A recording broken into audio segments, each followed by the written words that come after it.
So, yep.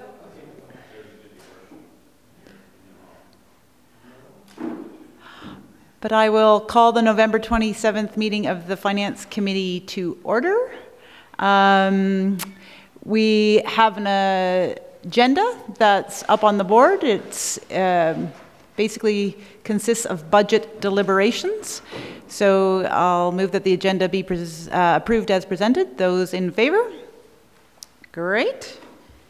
And then we have minutes that were circulated from last week's meeting, which essentially was approval of the previous minutes and just speaking to the operating budgets.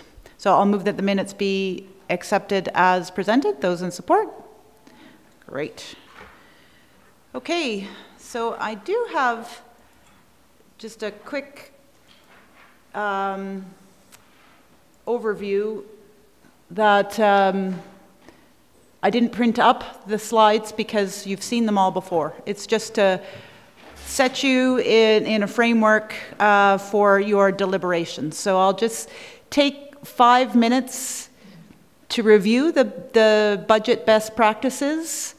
Essentially that the budget supports your long-range plans and highlights your key issues and decisions. So that's your strategic planning process, your priorities. That your deliberations should be conducted in public, which we're doing. That public input should be incorporated into the budget, preferably at the front end.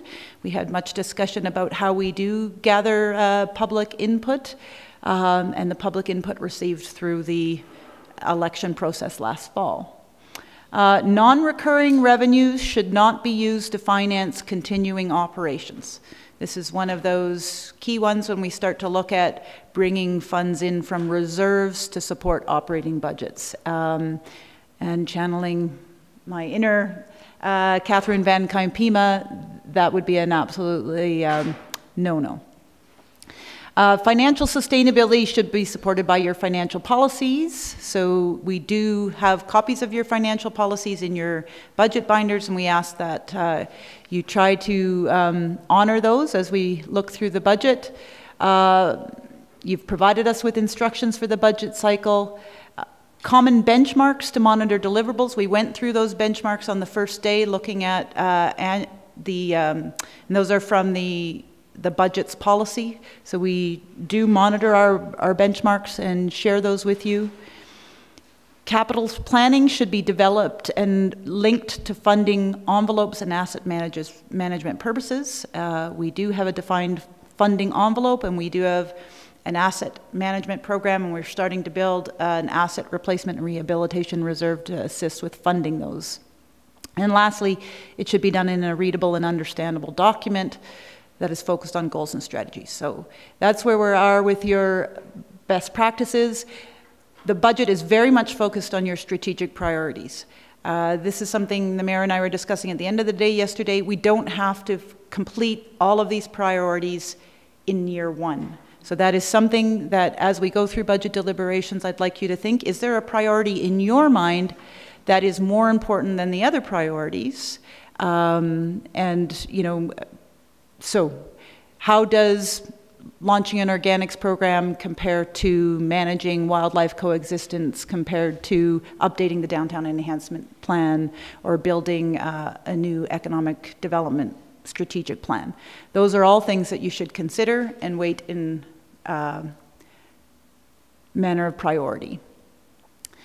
These master plans have all been approved for planning purposes and very much direct our work as well and are linked to your strategies. So again, similar thought here. Yes, they're all important, but moving forward with every single plan in the same sort of robust approach is likely an unaffordable approach. So we may need to space these milestones in these plans out further.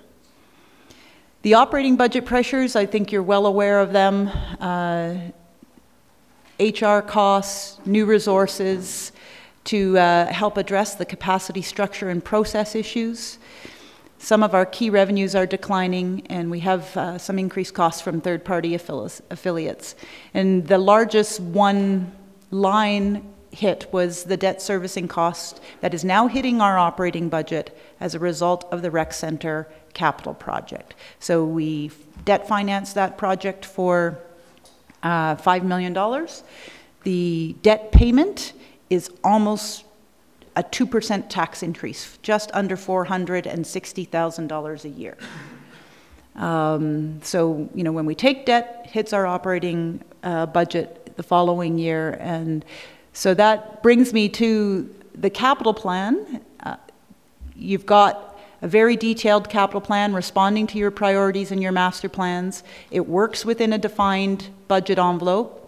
On average, town operations, the capital plan is between $9 and $10 million a year, and that's exclusive of the new fire hall, which is in year 3 of your plan. I think, is it sitting at 10 million now or 12 million? 12 million. The utilities is on average about $8 million a year, and that includes utilities and solid waste services. And the capital and operating budgets are not mutually exclusive. The one key point there was the debt that hit the operating budget this year as a direct result of delivering capital.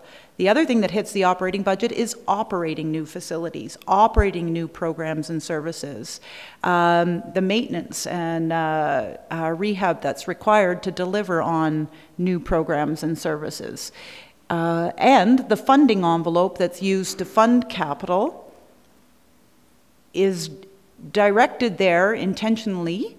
However, if it's redirected to fund operating, you have to adjust your capital budget as well. So not only do you need to look at your priorities between your strategic, prioritize your strategic priorities and the master plan objectives, but you also need to look at capital and operating. We've got, you know, some big chunks in operating around the new positions, and we have significant capital programs to advance on your priorities. Is there one in your mind that's more significant than the other? And that's the kind of debate and discussion we'd like you to have today.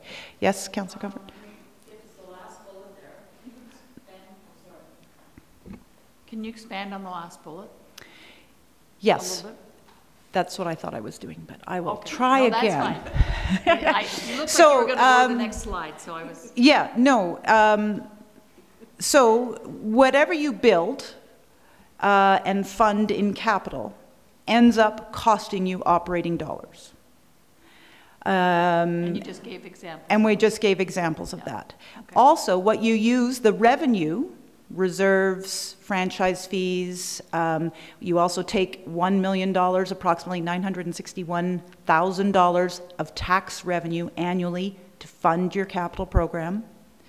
So, and that's based on your budget guidelines, which say 5% of the previous year's taxes will fund capital. So we've done that. But if you want to redirect that to operating, then you need to reduce your capital spend because we have a defined capital envelope. So yes, how you fund your capital program can be changed to fund operating. And that's why I say they're not mutually exclusive. They're not separate buckets. It's very similar, actually, to the utility and solid waste services models. You know how when Andreas presents those, he shows you all the capital and all of the operating in one model flowing to the reserves. Well, that's essentially how the rest of our budget works, right? We do all our capital and all our operating, and whatever we have left over flows to reserves. We present them as two different budgets, but they are inextricably linked. And when the auditors do the audited statements, they're all together. Okay. It's better for us. Yeah. Yeah, and capital we allow capital to be carried over from year to year, etc. But yeah, you don't have to just look in the capital budget to reduce capital or just look in the operating budget to reduce operating. But we do want you to have a discussion around your priorities and rationale for moving things.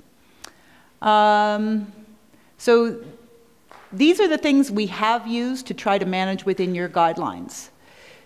We did not include a budget contingency amount in year 2, 2020. So if you remember in the 2017-2018 budget, we felt that when a budget was 2 years out that we might need a contingency amount. We did not include one in 2020. We didn't increase the transfer to the reserves. We are still transferring significant dollars to reserves. Well, it depends. Significant is relative to your interpretation, but we are still transferring funds to reserves. We are not increasing them. There was a guideline that we would increase the transfer to reserve by $200,000 per year to the Asset and Rehab Reserve and $50,000 per year to the Flood Mitigation Reserve. We did not increase the tax funding of capital. So I just said that the guidelines say that you should tax fund capital equivalent to 5% of your previous year's taxes. We would have needed to increase our transfer to by $155,000 in order to meet that guideline. We've kept it at $960,000 instead of moving it to 1.15 million, right? We suspended the art trust tax draw for 1 year. That's $54,000. We brought in some revenue from operating reserve to fund planning positions, and Mike went through that in detail last week. And we also brought in revenue from the tax stabilization reserve to fund a loss of recreation revenue due to the one-time hit that's going to happen because of the construction project at the rec center. And then that revenue returns in 2020, so we don't have to do that draw again. So with all of that in there, the current budget that's sitting before you is a 2-year budget. We haven't sort of shown the full 4-year budget because the following 2 years really are impacted by what you do in the first 2 years. And I hope that's clear. Anything that gets deferred, delayed, removed will impact future years. So Rick has sort of a tracking mechanism to do that. It's complicated, and we would need some time to come back to you with the second 2 years. The second 2 years are strictly a plan. They're not the detailed budget that you've seen. The first 2 years we've done full details. So the budget before you has a 6.6% proposed tax increase net of new growth. New growth, again, is estimated at $400,000 in tax revenue. In 2019 and in 2020, 3% increase in taxes net of new growth. So the average between the 2 years is within the guideline you set for us, which is 5% or less. So that's how we've prepared the budget and delivered it. I want to open it up now to council, and I leave it to you how you want to proceed. Mayor Borman, did you have any thoughts on whether you just wanted to open the floor to proposed amendments? I was thinking if we just had a general sort of discussion first about the Fortis fees and whether or how it would play out if we wanted to apply some of those to operating and the impact or the counter effect in capital. And you did send out an email the other day discussing that. So yes. If you could just briefly review what you'd said in the email for the sake of this discussion. And Rick had put a history of the franchise fees together in a spreadsheet for you that we also sent out to you. So we receive franchise fees from Fortis and from ATCO. A few years ago, 2016, you can tell by this chart that we increased those fees. So if you look at the franchise fees that we've collected between ATCO and Fortis, ATCO is the blue bar, Fortis is the orange bar, and then in 2016 we increased the fees, and you can see that the fees jumped, and so annually we get those fees. ATCO goes right into general operating. So it becomes operating revenue that we use, similar to, bylaw ticket fines or other revenue that's non-tax revenue. It just helps keep your taxes low. The Fortis fees have gone into capital reserves and have been used to fund the debt related to the downtown power line burial project. But that debt payment, which is $187,000 a year, that debt payment expires next year. We have our last payment, and it's been less than the total franchise fees that we get from Fortis. So the balance of the franchise fees have just gone into the reserve, the capital reserve, and have been used to create and help fund your capital envelope and used to fund the capital program. So it is council's discretion how franchise fees get allocated. The ATCO ones, as I said, go into operating. Fortis have gone to capital to fund in part the debt and in part the capital envelope. Council could choose to reallocate a portion of those funds to operating to help fund the operating program. But in doing that, you need to understand that you're reducing your capital envelope available to deliver on your capital projects. And so you couldn't do that without looking at your capital budget and making some amendments there. And it could, because if you do, then you'll be depleting your reserves over the long term. Sure. So I'm not sure what council was thinking, but that's the overview. So you can see, and the very bottom of the chart there shows the total. So in 10 years, we've received $8.7 million in ATCO fees.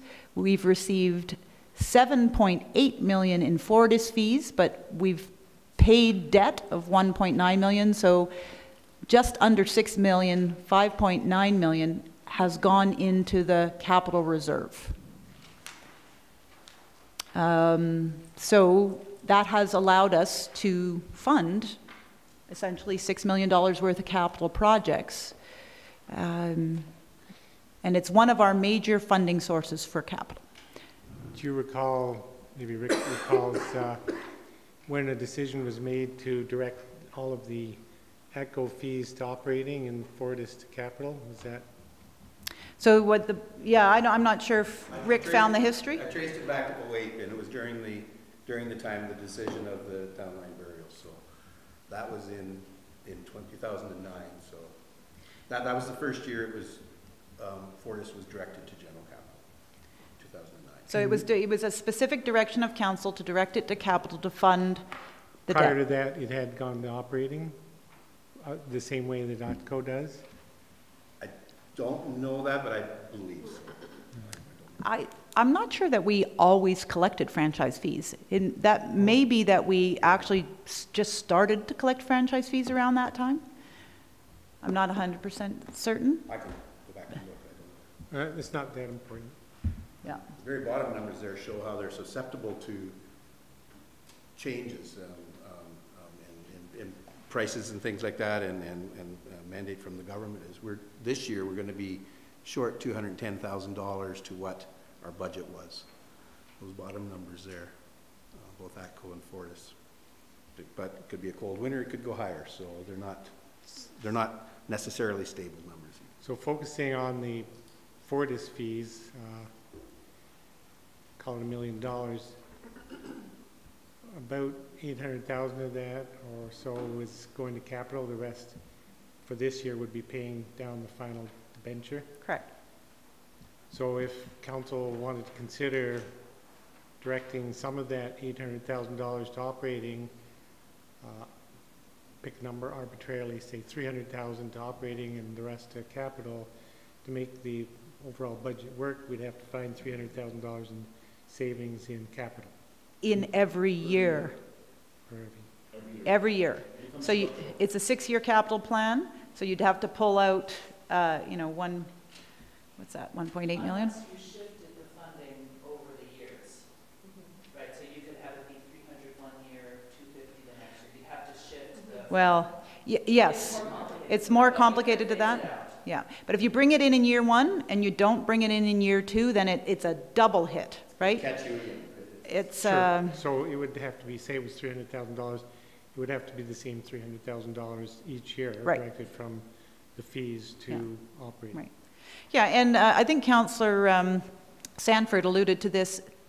A previous council did a similar thing. They didn't look at the Fortis franchise fees. They looked at the $960,000 that you fund capital from just taxes annually, right? And you reduced it to $600,000 one year. So you found $300,000 in the budget. And then you directed that we incrementally over the next 3 to 4 years bring that back up to 5% of your previous year's taxes. And you can see that we're still not there. We still haven't been able to do that despite the fact that we've had 4 or 5 years to try to claw ourselves back up. But that was a direction of council to reduce the tax funding of capital to $600,000.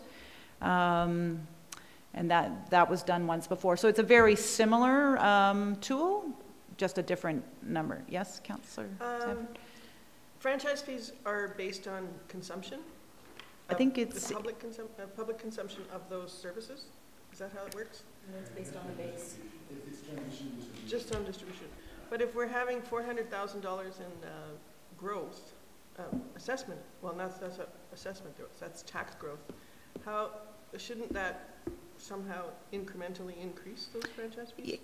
With growth, we get new Fortis and ATCO accounts that will be collecting franchise fees that never collected before. So yes, theoretically, we should see incremental increases year over year, but they are subject to commodity sales and actually the sort of the commodity pricing market. So and you factor that into your projection? Well, Fortis and ATCO actually give us the projection. Oh, they give us the projection. We don't project it. It's, I believe, a very complex calculation. But this year you're saying that there's a 210,000. Yes. So in 2018, they gave us those projected numbers. They told us, ATCO told us we'd get 1.175, and Fortis told us we'd get 1.125, and they've now revised those numbers and given us new projections. Is that the commodity prices are lower? Is that? The price of the commodity does impact because the T&D charges are... Do you want to put your mic on, please, Mike? So the commodity prices do impact that because the T&D charges are related to the commodity pricing. It's not a direct one-to-one ratio, but they are impacted by that. So it's who consumes that product and what the price of that product is? Yes. Yes. Front end. Okay. Yeah, it sounds very complicated. Yes. Yes, Councillor Comfort? Okay, so I think this is a stupid question, but I'll ask it anyway. When we discharge a debt, when we paid it off completely, is that money that was going to pay that debt, is that then automatically allocated somewhere to reserves or to operating or to somewhere else? That's operating, so it reduces our operating spend, yes. So in 2020, when the 187, well, except that was funded from franchise fees. That goes away. The Public Works building is coming off in 2021. 2020. Yeah, so we will get 130,000 in additional revenue in 2020. That's all factored into these calculations. But then we... You got to come here. Some municipalities do exactly what you just said, Esme, when it's, I forget there's a term for it, when the debt goes away, it keeps it in the capital envelope. Okay. But we don't do that. We don't say we now We have don't it. do that, no, but we, if you remember, and if you go to the copy of your first presentation from day one, there's a debt chart there. Oh, yes. So it shows that, Yes. yeah, and that includes the debt that's coming off as well as the debt that we're adding.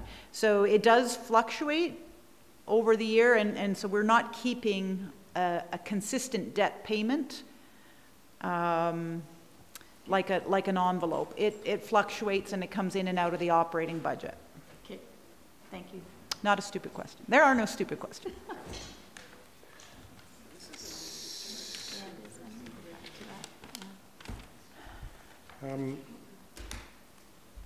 So arbitrarily, if council wanted to consider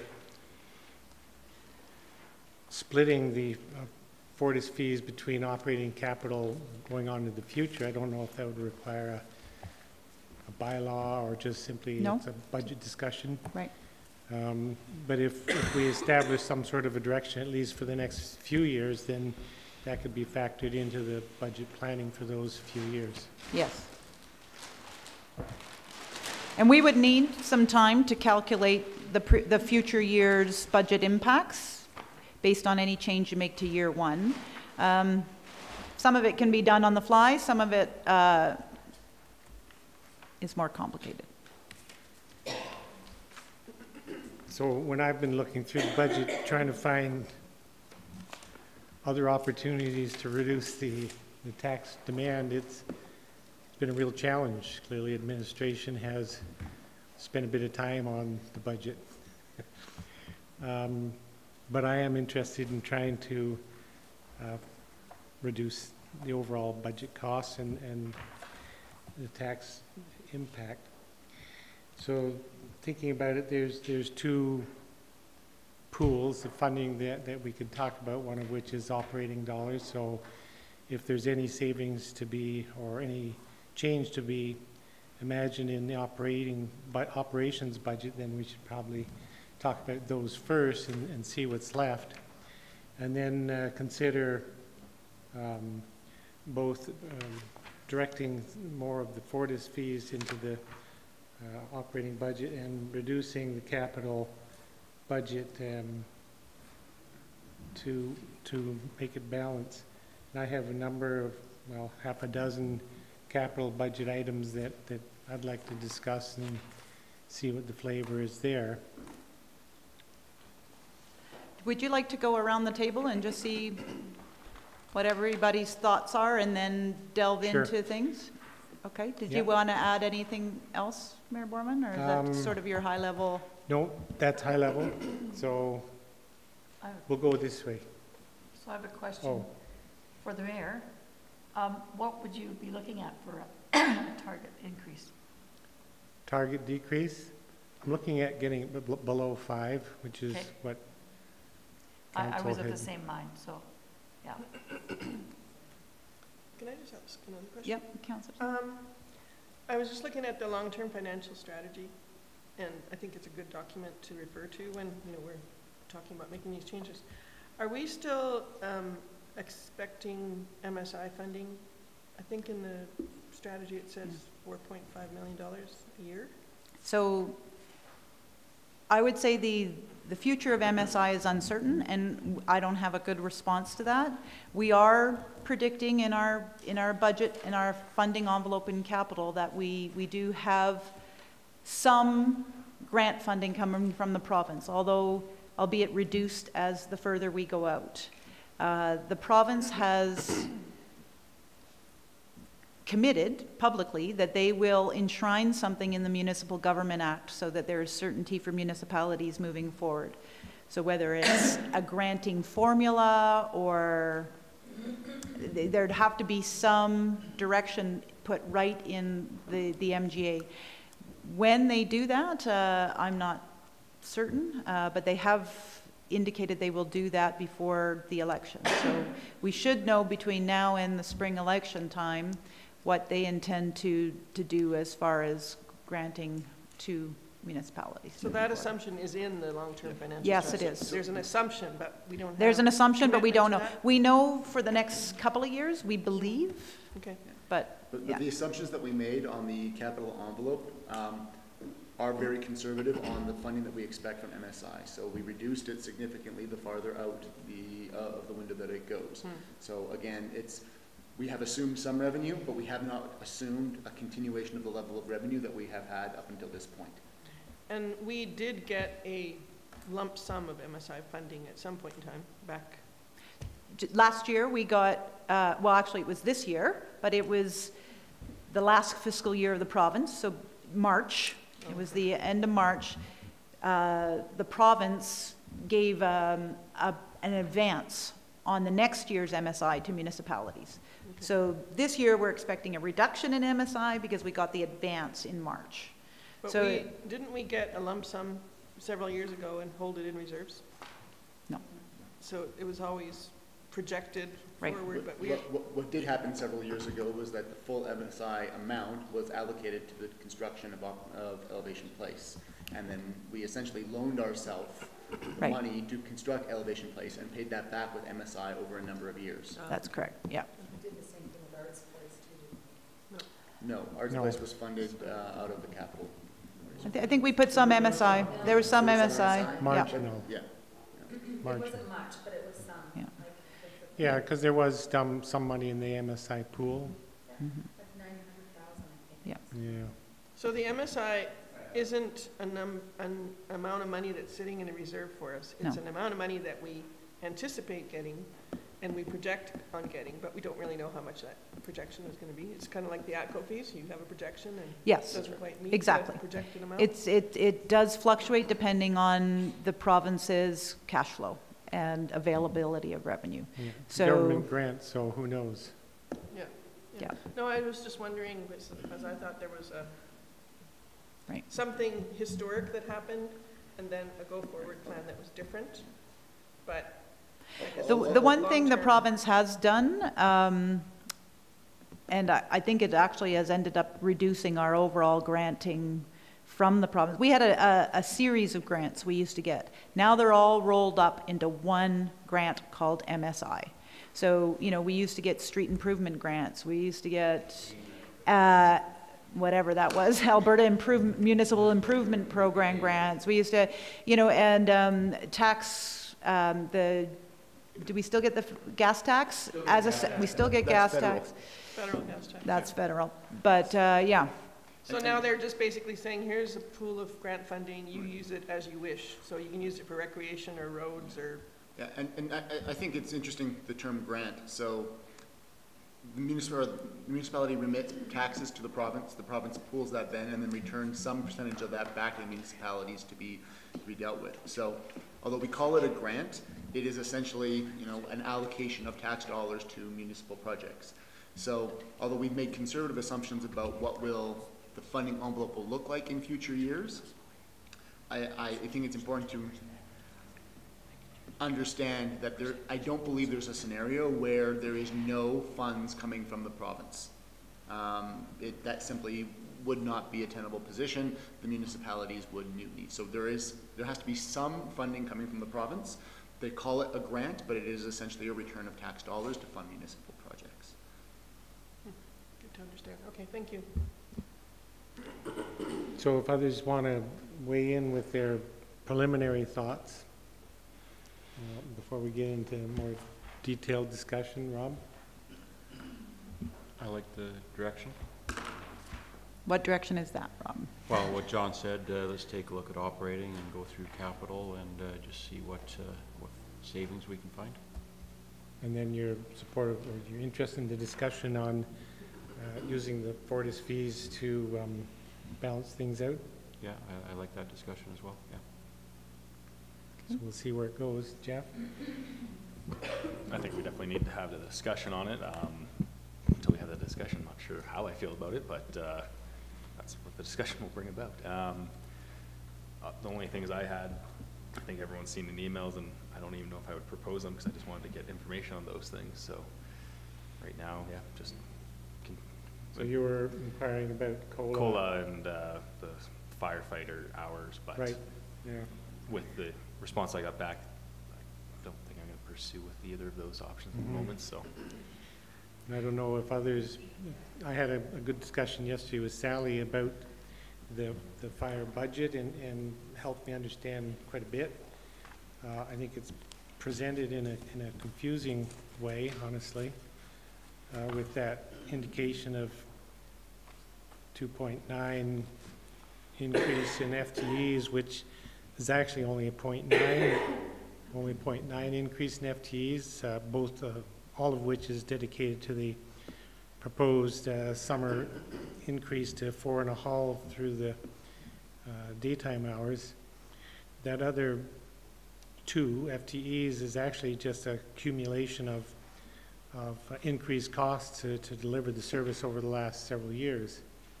I don't know, Sally, if you want to elaborate on that, but it is misleading to read 2.9 FTE change in fire department, because that's actually not what's happening? Correct. That is not what's happening.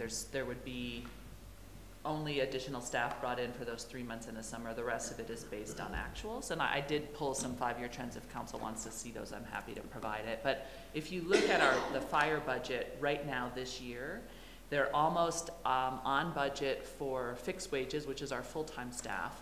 But that was with 3 or 4 months of not actually having the deputy chief in that position. So if that had been full-time, we would likely be over budget or close to right at budget in fixed wages. But then the big difference is even in 2018 is in actuals in variable, which is our casual and paid response staff.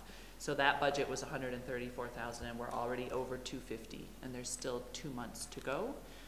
And so what has been done this year is budgeting to actuals where we're actually spending money and also looking at the 5-year trend of ongoing growth in calls and anticipating another increase in calls in 2019. Not a significant increase, but assuming things are going up. So it's already costing us this to run fire. The only difference now is that we're budgeting for the actual cost. So the only increase or service change is the 92,000, which is for the peak staffing in the summer. And just to be clear on how that works, because it's a 7-day-a-week operation, even though people would only be in there for 10 hours a day, which is the daytime shift, we'd have to hire 4 people because they all work 4 days and then have 4 days off. So we'd bring in 4 people and they'd work that 4 days on, 4 days off shift. And then when you add all those hours up, 4 people working 10-hour days for 3 months, that's the equivalent of a 0.9 FTE, almost a full-time position. But it would really be term positions just for summer. So I agree that the 2.9 is a bit confusing. And understanding that, so, and this is sort of a trial to recognize what we approved to in the fire, what's it called? The fire master plan, thank you, to move towards different sort of coverage. Arguably, that increase of the summer staffing could be postponed a year, say, and that would remove $92,000 from the budget. But there's nothing else no other room in that budget to reduce. So either we maintain the direction which was approved by council for planning purposes at least in the master plan, or we suggest that we want to phase that in a little more slowly or over time. So that's an option. Karen, did you have any starting thoughts? Just the same as you, coming below the 5%. I'm just looking forward to the discussion on how we're going to get there. And yes, I would be interested in looking at the franchise fees. Not sure we're going to get there, but we'll have a conversation. Esme? Well, I had a question actually that often the biggest part of a budget is human resources, salaries. So if we were to make, deep cuts in the budget, then that means people's jobs. And I just want people to be aware of that maybe. I'd like to be able to hit 4.9 as well. I don't know if we're going to get there, but I'm hoping that our administration will help us in their skills of creativity and so on. Of course, administration can work and we can find some solutions to find a certain number. Ultimately, at the end of the day, council is going to need to make some difficult decisions. There are no easy things left. And the reality is we can't do it all. So Mrs. Soto sent a really helpful email just the other day, I think it was yesterday, where she listed a number of recent issues that contributed to tax. So as a community, we have added substantial additional infrastructure and services over the last period since 2011 to 2018. Could someone read that list? Because that was a very comprehensive list. I can read it to you right now. Because that was very enlightening. Yeah, well, Elevation Place, Arts Place, the conversion of the old pool to the gymnastics center, the Roundhouse Community Daycare, completion of the Legacy Trail. We had the response to the 2013 flood, obviously, and the rest of the Steep Creek Hazard Mitigation Program, increased requisition for seniors housing, addition of local and regional transit, implementation of enhanced snow removal, addition of a deputy fire chief, improved townwide cycling and mode shift pedestrian infrastructure, improved community wayfinding signage, and implementation of affordable service programs.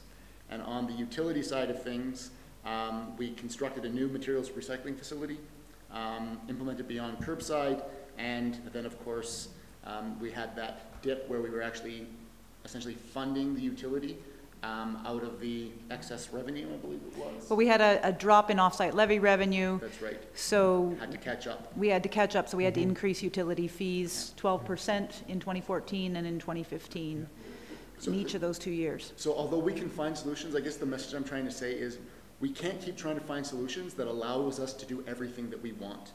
Because at some point we reach the sort of situation we're in now, which is it's becoming harder and harder to find ways to do this that doesn't have long-term structural impacts down the road on our ability to meet our fundamental obligations. And the trend that has been seen across municipalities across the country, the entire reason why the federal government mandated the asset management program come into place, the TCA, is because municipalities everywhere have infrastructure deficits. So they have not invested appropriately in maintaining and rebuilding their assets over time. And if we continue to, on a trend where, you know, Lisa also listed the initiatives, so we didn't increase the transfer to capital, we didn't increase the reserve contributions. If we continue along that road, we are going to end up in the same infrastructure deficit, or exacerbate that infrastructure deficit that we have everywhere. So that's something to be mindful of. We can't, the solutions cannot be short-term in their thinking, I guess, is the point. We can find something, but council needs to make some difficult decisions. Okay, Yeah, so and council's been making difficult decisions for years along these lines. So nobody's arguing that, and we have difficult decisions this year, and everything you said feeds into the discussion, for sure. So if we want all these nice things, then we have to pay for them, Then you have to pay for them, that's right. okay? And that it's the same thing we were discussing a little bit earlier in response to your question around how our capital and operating linked, right? So what we're seeing now and what we heard through the organizational structure review is that our internal corporate services organization hasn't kept pace with, you know, our facility and growth as a community. And we're falling behind from a capacity and process and resource perspective internally in our corporate services areas. Yeah. I really understand what that's like.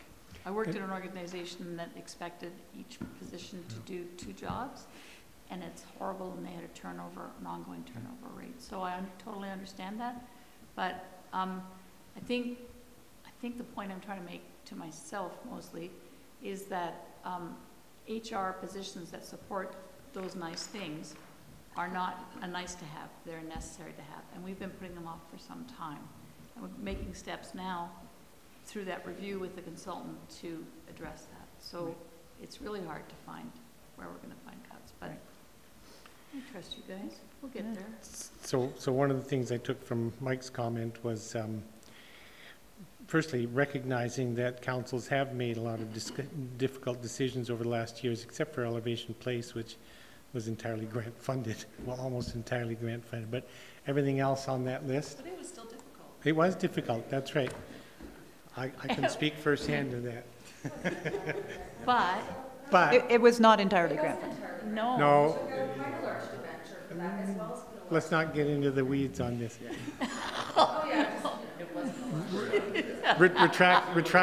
Redact that statement from the record. It was a difficult decision. All of those projects and service delivery levels have been difficult decisions. Each time it's required an increase to tax funding or other revenue sources, and yeah, that's one of the hardest things that council's charged with doing. So to that point, when we consider adding to the capital demand things like the organic, we have to recognize that, okay, we're going to start organics collection, but that's going to have a long-term effect on both capital and increased effect on operating dollars. And I started by saying, you know, when I went through the operating budget, I couldn't see anything in the way of trimming, honestly. Some fine tuning perhaps, but the most of the Low-hanging fruit? low-hanging fruit is in the capital budget. In any case, Vi, did you have something sort of in the way of introductory comments? Well, I agree with you. I looked at the operational budget, and there's a lot of things that are interlinked, and a lot of them are staffing situations. But as Esme said and Mike said, we've created a lot of infrastructure that now needs to be maintained. So everything we did last year is still on the books this year, or everything we've done in the last 5 years is still on the books this far down the line, and it's all incremental. So we can't say that we did something 5 years ago and it doesn't affect us anymore, because it still does. Mm-hmm. Like transit is it's a huge introduction of funding requirement, but it does serve a really significant community need. But it's essentially going right out of our budget. It's going to a very allocated purpose that meets a community need, but it's flowing out of the budget that, you know, we keep inside of this envelope. So, you know, I think it's quite complex. I do agree with shifting some of that into operational as opposed to capital, the Fortis? The ATCO fees. But I have a number of suggestions on the capital side, because I think that's the only place that I can see any significant. Yeah, and I think we understand that if we're going to consider shifting some of the Fortis to operating, then we have to find a balancing reduction in capital, Right. more or less. So that I have some suggestions. I don't know how involved you want to get at that, but I also think that there's a few things.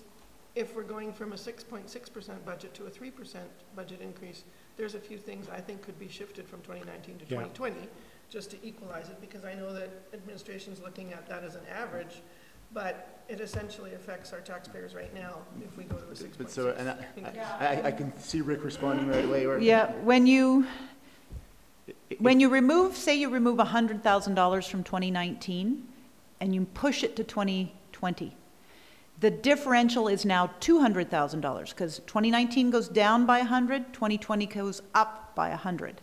So the differential is now 200,000.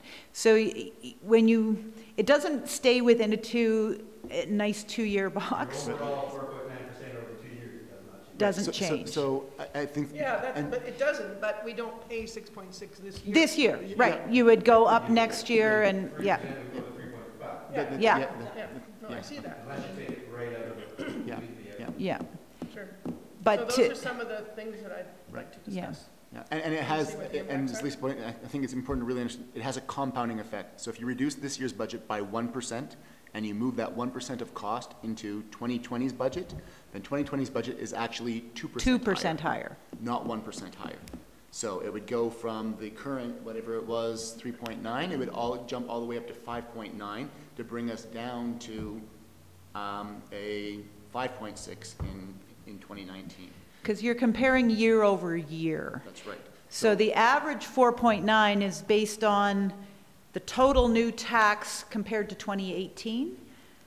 But when you compare 2019 to 2020, you know, if you reduce 2019 and increase 2020, right? You're increasing that differential. Yeah. Well, that's just one idea that I have. Yeah. Not to push everything. Well, I know, and we've been. But there are some reductions that I can see on the capital side. Right. So when we come to that conversation, right.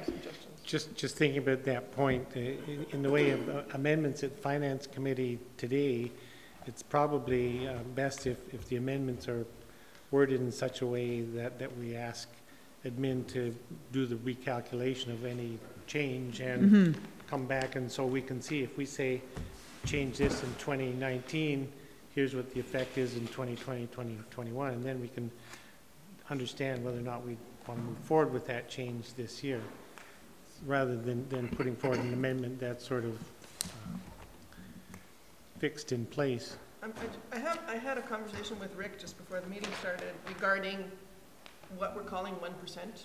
So 1% of a 1% tax increase is based on the 2018 budget being 22,239,000. Right. So we're calling a 1% tax increase $230,000. Right. Right? But for the following year, it's 24 million. So 1% tax increase of 24 million is actually 240,000. Right. Unless you reduce your tax, but if you reduce your tax collection in 2019, then a 1% increase is less, right? Yeah. So, I mean, everything interlinked, but what we're calling a 1% tax increase, I think is important for the public to understand. Yes. You know, Yeah. Because if you're going to increase your budget incrementally over the next 5 years, that 1% is going to continue to be. So a 3% tax increase in 2019 is actually more money than what we're calling. But there are also more accounts to help contribute that, right? As there's new development in town. With growth. I mean, right, with growth. So the actual amount is spread out over more accounts. Yeah. But it's still that 1% is relating to a number in your budget. It's not what the 1% is to each individual household. It's the 1% of the overall budget. Right. Of the pie. Yeah.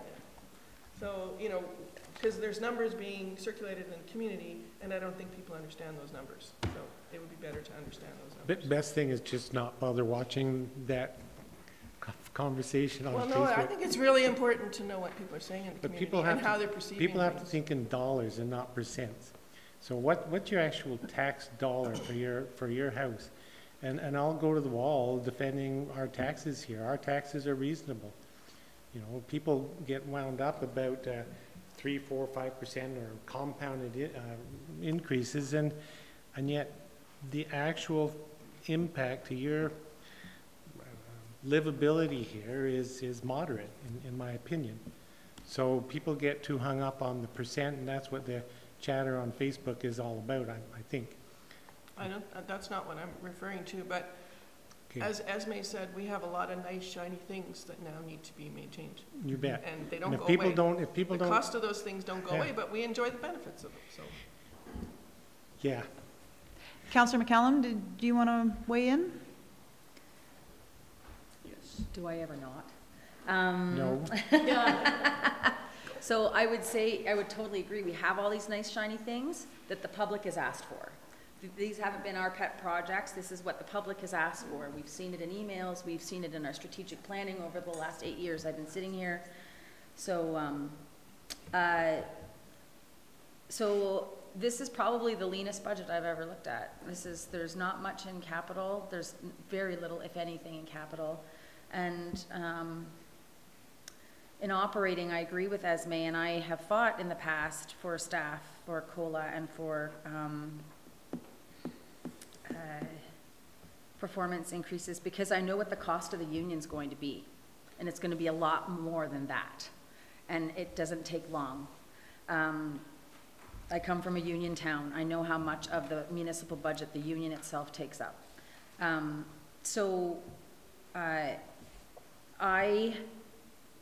know it feels really great to say I want to see under 5, but I'm going to say I would like to see what 5.6 looks like. And because we're just, as it's been articulated to us, just pushing that off to next year and the next year.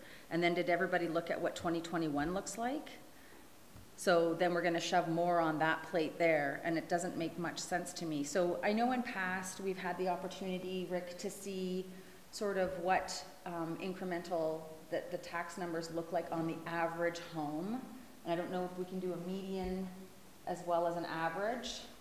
What do you want the average to be? Well, I get, and I know that. Pick an assessment.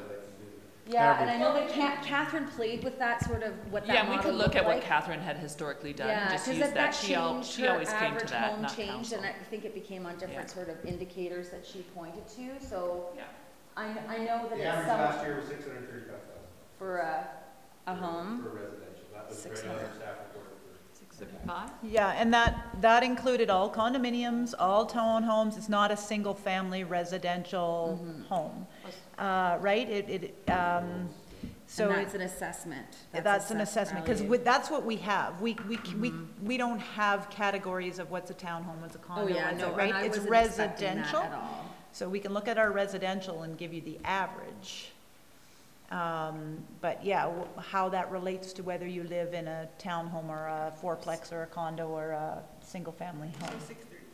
That was last year, 2018. Yeah. So you have to understand what those, because I agree with the mayor in terms of what a dollar amount looks like means a lot different than a percentage amount. I'd also note, I think I was surprised to, not surprised, but I guess to see how it plays out, a 1.9 tax increase alone to service the debt on the rec center, which is a very important facility in our community. And I'm glad that we're spending that money, but I think that it's important for the public to understand that that alone, that status quo is a 1.9 alone. And that wasn't on the list that I just No, I know. mentioned, and No, that I was know. that's a $13 And there's a whole million bunch of things that project. weren't on that list that you had provided as Yes. well. I could name another dozen things that came to Affordable housing mind. wasn't on the list. Oh, on- yeah, for sure. No, I get it. So I'm not keen to push off the fire coverage at this time unless I can be convinced otherwise, because I feel like once you've been made aware of a danger, a possible impediment into your fire service in your community like that, something very inexpensive in my mind to deal with fire response within the summer months and the summer months alone, that to push that off to another year seems irresponsible, in my opinion. I am looking at, John and I discussed the Fortis fees as well yesterday, and it's clear that the total has gone up over the last decade, because you can see how it's increased. And man, burying power lines for $1.5 million seems like a bargain. It was a long time ago. I know, but Life still. was cheap. I know, but still look how cheap interest rates were for that. That was still inexpensive. I'm surprised.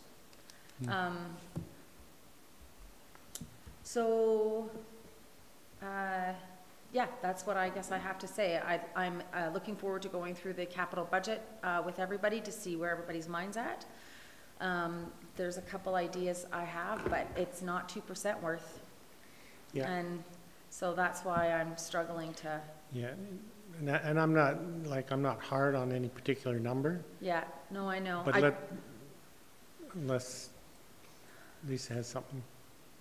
No, I was just going to try to facilitate the conversation. From my perspective, what I'm hearing is that there might be one or two discussion points that people want to debate, maybe put an amendment forward on operating.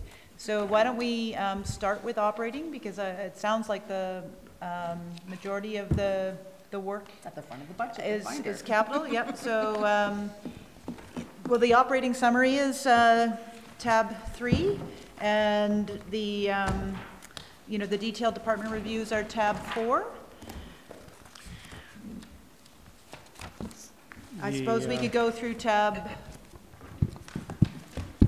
First of all, does anybody have a proposed amendment for the operating budget that they would like to debate and have the finance committee discuss? Yes and no. I mean, affiliates are part of the operating budget. Yes? Right. Yep. So, So the affiliates start on page 63 of tab 4.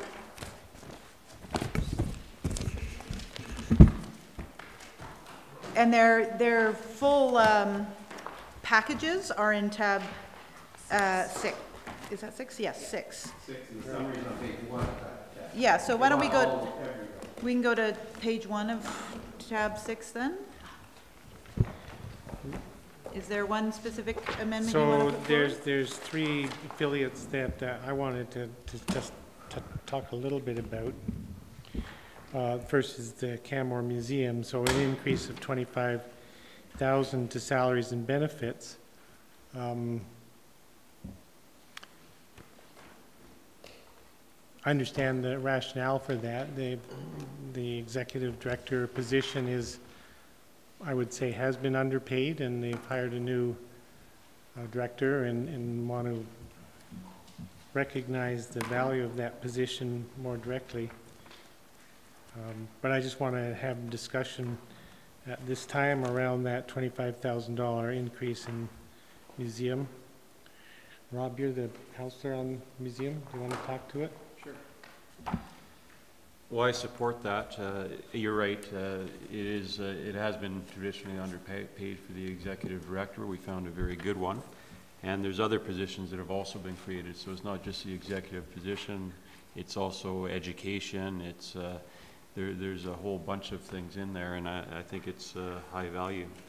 So I'd like to keep that, realizing that things do go up. And if you look at COLA, it's pretty close to COLA as well. So those increases are reasonable. What's close to COLA? Well, the increase to 25,000. It's pretty close to. No, it's not. Oh, what is it? 2.2. And what's COLA? 2%. Okay. That'd be about 6,000 or 7,000 or. Oh, right, that one, and then afterwards, yeah. I believe, to your point, Councillor Seeley, that the asks in 2020 and 21 are closer to COLA. The ask between 18 and 19 The first is one's not. a bump, right? The first one is a bump, but then after that, I believe it's much closer to COLA going Okay, forward. thanks for that clarification. But I think the museum's doing very good work, and the asks are reasonable. Yeah, nobody's arguing the work they're doing. So, do you know if I suppose it's in their more detailed budget, but are any of the project or exhibit grants or other grants, are any of the other funds, a portion of any of the other funds directed towards the salary and wages, or is it 100% funded from town? Well, it's sort of one big holistic budget. If you look at page 51 of tab 6. Yeah, I'm looking at that. Yeah. You know, they have all of their revenue line items, the lion's share of which is the town of Canmore. Right. And the details of how they use money to fund, that's a level of budget detail that we don't ask them to provide. It is my understanding, I did meet with Mr. Holder when this budget was being prepared and submitted before they had actually finalized the hire of their new director. And he indicated to me at the time that this increase was largely around that ED compensation. Right. So, yeah. Yes, and if you look, the salary, wages, and benefits in budget 2019 are 284,000, whereas the grant from the town is 180. So it's not covering all salary, wages, and benefits. Sorry, just to be completely devil's advocate and throw stuff out there, I think there's a legitimate question to be asked about, there are a few business sectors that the town is involved in that with changing of times, one could question whether or not we should still be in those businesses. So the museum is one area where we could look at that. The cemetery is another thing that comes to mind, in that there are changing social norms, changing practices that we could account for and look at for the future. I would be interested, I don't know, and I assume that Councillor Seeley has this, the museum's visitation numbers, and whether they're trending up or down year over year and what that looks like. Right. You know, the relevance of that service to our community, and especially the relevance of our service to that community over time. I understand that there's a connection to our history and something that we don't want to lose, but I think there's a legitimate conversation to be had there. And I guess what I can also add is that they have the coal shaker happening every year, so they are doing fundraising, and they're looking at fine-tuning that and having a more successful fundraiser next year. But there's some good initiatives. They're trying the best they can to keep up to things, but things do go up, and I think it's reasonable what they're asking for. I have a comment about that. I think the services that they deliver are very specialized, and they're to a standard that is requested by the Museums Association. So I think it's something that's valuable to our community, and I think it's something that we should continue to support. I know that there is an increase requested this year, but I know that they also needed to come into alignment with benefits, because there was a time when they didn't provide benefits for people, and it's really hard to staff your organization without benefits. And so I think part of what they're doing here is bringing the personnel part of the operation into alignment as well. So an increase on that level for this organization, I think, is warranted. And I think in terms of a corporate structure, a museum is a very valuable asset to your community. It has a deeper significance than just providing a service. So, you know, maybe the next generation doesn't appreciate it as much, but I think that we should include it as part of our organization and accept that this is something that we need to continue to fund and look at it for them maintaining the standard. I think the standard is the most important thing, because we have a number of affiliates that have to achieve a standard. And so that's not our standard that we set, but it's the standard that they have to meet. So in this case, I think it's warranted. And I just, for clarity, you were right, Councillor Sanford, about benefits, although that was in the last budget cycle that they worked to address that and bring that in. But whenever you increase someone's salary, there's also a corresponding increase to benefits. So it's my understanding that the museum hadn't provided benefits, they now do, and then they're also looking at doing the salary adjustment. I'm not, you know, hard line on this.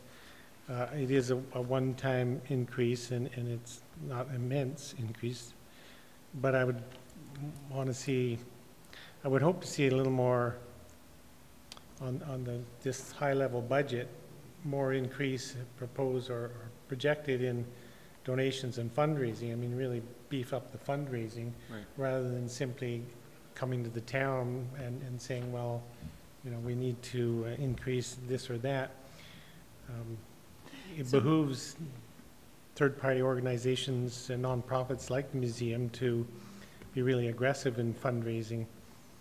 And I'm not suggesting it's easy, but $25,000 or $30,000 a year in fundraising and donations isn't a lot, you know. So Mayor Bourne, do you want to put an amendment forward? I'm just thinking about it. Okay. Well, Can we just talk about them all before we put amendments forward? let's do that. Talk about all affiliates, you mean? Yeah. Yep. Well, whatever Sure. people want to discuss before we put an amendment forward, I'd like to get a bigger picture as to Sure. what's in the minds of councillors before I stick my hand in the air in one way or another. It's a little more holistic. It's a time suckage, I know, but it's a little more holistic. Okay, Okay, yep, and that's what we were trying to do when we went around the table, to get what you're thinking of. Everybody was saying they want to get under 5, but nobody was suggesting where they wanted to find it. So we could go around the table again and see where people thought they were going to suggest. Well, let's just the keep saving. on this, work Okay. on, talk about the affiliates, Okay, and then move into the operating, and then move into capital. okay. So, I have one question regarding the Mountain Arts, which was the proposed 2.5% for COLA, which doesn't amount to very much money, but do we know why it's 2.5% COLA there? It's actually trending higher right now. It's trending at 3%, so So aren't we using 2? we are using 2, because that was the June over June. But if you look at September over September, it's 3. And we have never dictated that affiliates use COLA like we do. We don't dictate their budgets. That's set by their board. So I'm assuming Okay. their board chose 2.5. We've never had a requirement that they match. And in all honesty, our practice has changed as well. So in years where COLA is trending down, we use the COLA of the month where we approve the budget. So the last time we approved the budget, we used December because it was lower at that point. In this case, we're sticking to the June over June because it's trending higher. So that's to save the municipality money. It comes at a cost to salary adjustments. The last 3 months were 3%. Okay, good to know, thanks. And I'm just going through my list, and anybody else can jump in when I'm done. So the library, there's 2 things affecting the budget that I want to talk about. One of, well, I'm just looking at my notes. Public library is 98 in tab 6. So the main impact is from the proposed elimination of membership fees. And That's correct. So we removed 25. administration removed the 25,000, which is for free membership. The rest of the library ask is all in their operations. So if council wants to approve free membership, you'll need to put 25,000 in. It's not currently in. I thought it was still in. 98. Okay. I just read it in there. Yes, overview. they had it in their proposal, but Okay. administration, and this is Okay. in my presentation to council last week, Right. there's a slide on the library where it's identified that we did not include that amount. It was the library's ask, of the affiliates, it's the only ask that administration did not include in the budget. Everyone else got exactly what they asked for. Great. The library got their full ask minus that 25,000. Okay, good. Well, and I would point out though that we did, sorry, I would point out that I believe in your presentation, you pointed out that instead of doing the old money exchange where they pay us for utilities and cleaning and we pay them, or the other way around, that now that's a straight. We've covered that. So now that would have reduced in their budget. So they actually have $66,000 more of Correct. funding this year that they didn't have in previous years. Correct. Yeah, so they asked for, I think it was 95,000 increase. Yeah. And they got all of that except 25,000. And so that's where, Plus an additional 60,000 because they're no longer paying the town for utilities and cleaning. Right, Right. okay. yes, So then it's 120-ish. Technically. Okay, technically. yes. And that's where in the facilities operating budget, you see that their revenues are Goes up. down, Yes. right? Right. And so that it hits us in the two places. Yeah. Okay, So Councillor McCallum, are you suggesting that this 25 is then covered with that? $25,000 for membership fees is not in the library budget as per Ms. Okay, so the Cottle's cleaning and savings presentation. have nothing to do with this then? Okay. the other question I had in the public library folder is the 2% merit pay plus 2% COLA. So is that 2% merit pay applied across the board? Every staff gets 2% merit pay? Again, we do not manage how the library applies merit pay. We do work closely and try to support them, so I would assume, similar to the town, that is performance-based. Usually merit pay implies that there's performance-based, so it would depend on your evaluation, how much you get. Some would get more, some would get less, depending on how they did. But again, that is the library's practice, not the town of Canmore's, and we are not involved in how they administer that. And if you compare between, so we've budgeted $100,000 for merit pay in a $19 million salary, wages, and benefits line. Now, merit pay is only on the salaries portion, not on the benefits portion.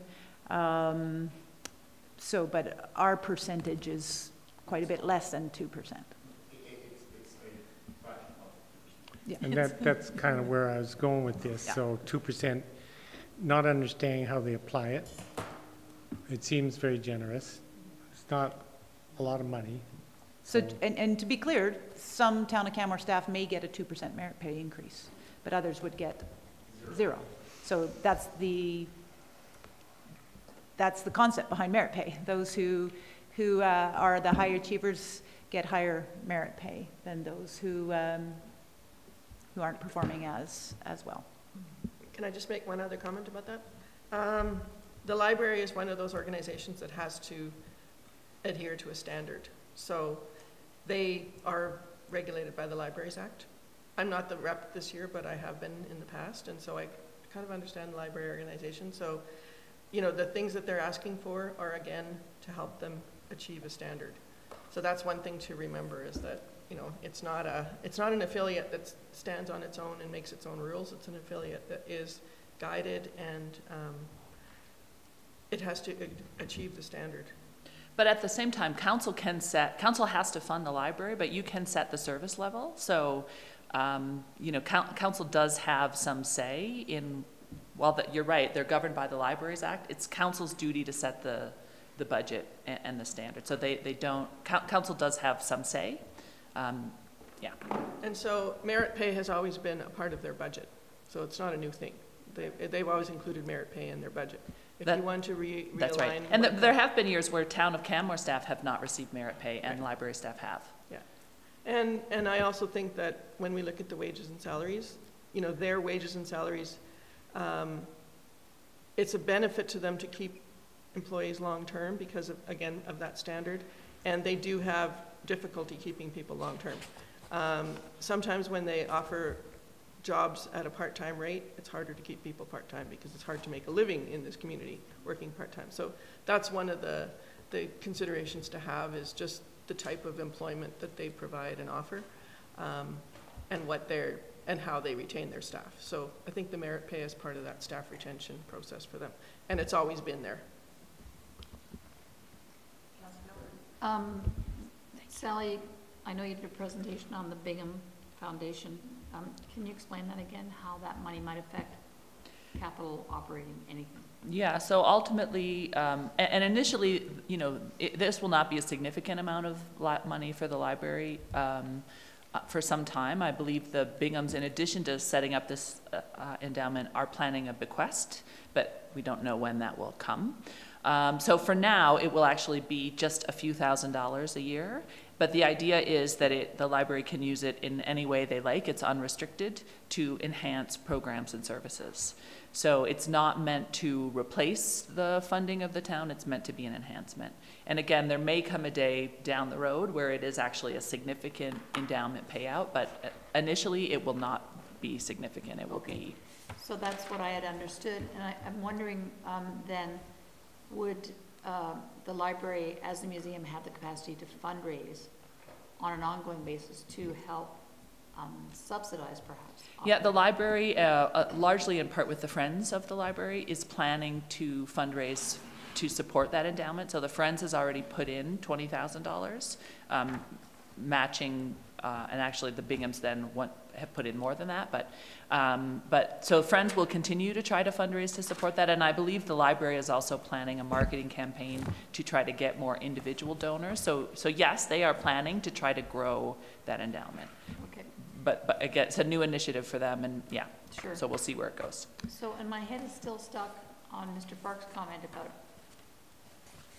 funding the cemetery, like privately? I think Like that's what? a rabbit hole. It's a rabbit hole. Rabbit I was just suggesting that there are some business units that council may want to consider whether they still want to be in the business of Okay. or not. And that's a different discussion than a budget discussion. Yeah. That's a service level discussion, and if we Yeah.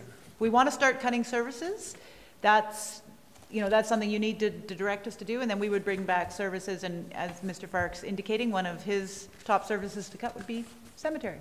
Municipalities can get out of the cemetery business. We don't have.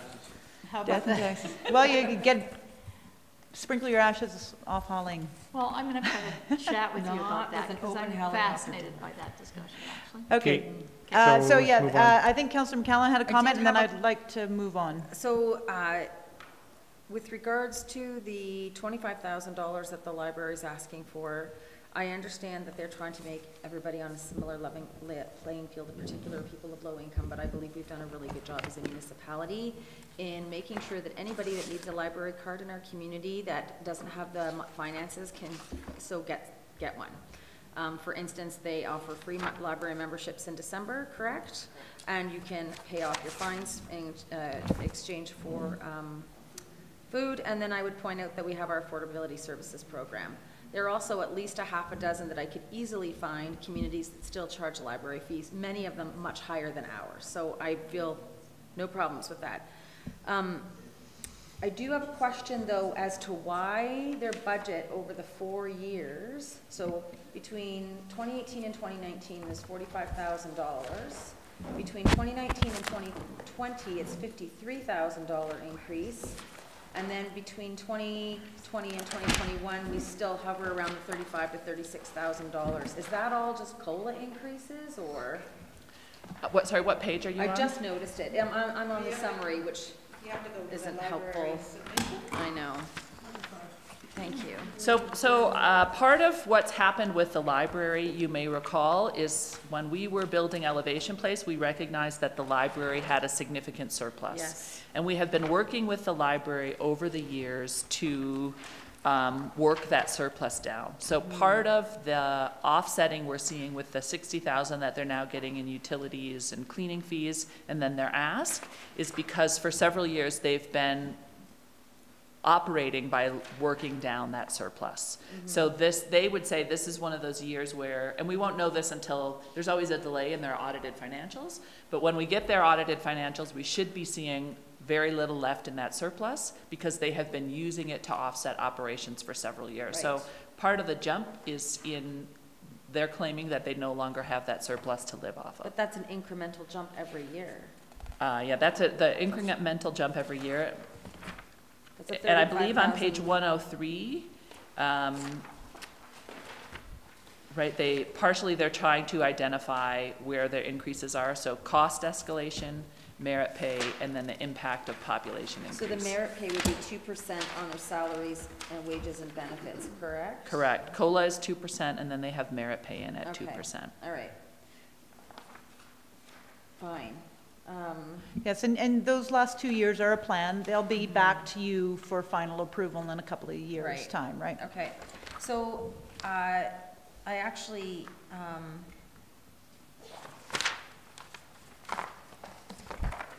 feel like we pick on the library every year. I feel like I pick on the library every year. I guess the one thing I would be interested in seeing is this granting that they're receiving in terms of the enhanced services that they provide. They kind of already do provide a lot of enhanced services as it is. That are not traditional library services, and I understand that this is not our grandmother's library, and the libraries of today are not our grandmother's libraries. They're not shush places, but I am fascinated that the fact that there are computers for toddlers to play with, and that grandmothers are complaining that they can no longer read with their kids. And I'm fascinated that we're leasing out free walking poles and things like that that don't seem very literacy related. So their asks are quite modest over the coming years, although I would like to that's my job, I need to better dive into their budget to see where those $50,000 to $35,000 increases are happening over the course of the next 4 years. But I would agree, it's a really lean budget. Okay, so I'm going to ask, on the affiliates, is there any amendments that anybody would like to put forward for debate? Negatory. Not today. Councilman McCallum? No? Okay. Not today. So then, moving back to the rest of the operating budget, when I initially asked, Mayor Borman, you just asked about affiliates, were there any other operating discussions through tab 4 that anybody wanted to debate? Further discussion on the fire department, further discussion on any of the operating requests, position requests?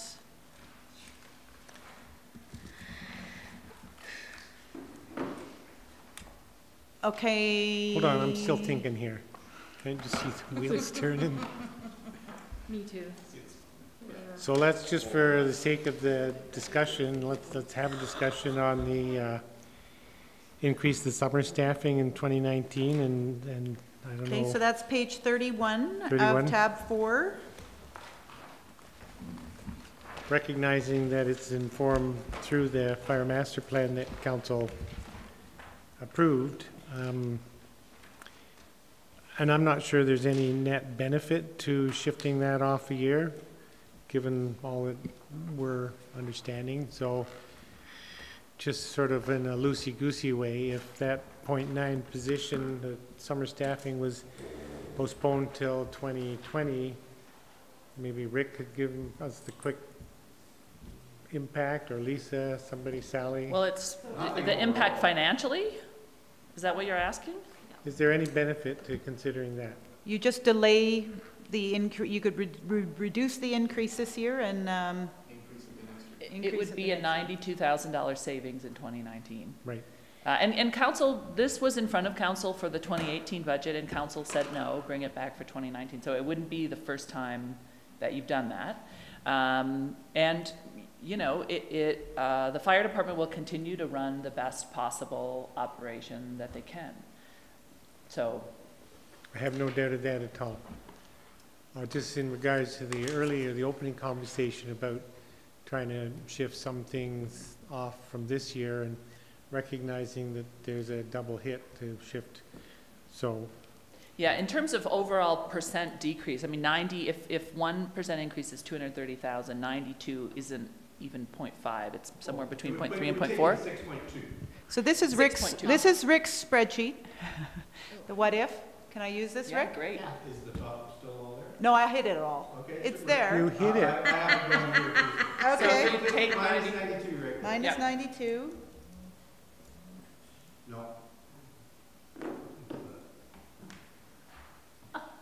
should have. It's not talking. There. Oh, there it is. Just takes a second. So it brought it down to 6.2% increase, and, but if you wanted to add it back in here, so then I have to add. It is actually in there. So it only affects the 1 year. Right. It's already in there. No, this went to 3.3. This was 3, so you went down to 6.2 and up to 3.3. Yeah, so there's But an I- but- exception that it's already. Sorry, but Pardon? based on how the chart works, the 92 is actually already in, Right. so you don't need to I add don't, it. I don't need to add it back in, Right. right? So you just remove it from this year. It's already in this year, so we don't need to So why take did it it. go to 3.3 then? Be- Because your base changed. Your base Your base changed. changed. This went Ah, down. Copy that, okay. So I appreciate that that's not a big difference, but if we find half a dozen little differences like that, then we have a bigger difference. Right. And I'm not actually there yet. This is just for discussion, conversation. I do have a question. My question is, so our increased needing for staffing is a result of the increased number of medical assists that we're doing as well at the fire department, correct? It's all calls. It's So all and the calls. biggest increase we have is actually in alarms. Motor vehicles are Right. down, medicals are holding steady, it's alarms that are up. And when you mean alarms, you mean people's homes or fire alarms in commercial buildings? Any kind of alarm. About half of our alarm calls are false alarms, Oh, but the number of those that are double false alarms is quite small. right. Councillor Comfort? So I had a question about the alarms. I think there was some discussion about when we can charge for that. I just wondered where we are in that process. Yeah, so we're not where we should be with that, but it is a priority for 2019. So there is a bylaw that council has approved, but in order to charge, you have to have multiple. So your first alarm, the way the bylaw reads now, is not chargeable. It's multiple. It's right once you're multiple. And what the bylaw hasn't done well is set out the time frame.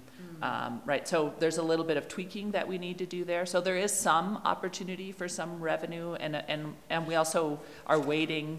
You may recall that the fire department is getting a tracking system. So right now, all of their tracking is manual.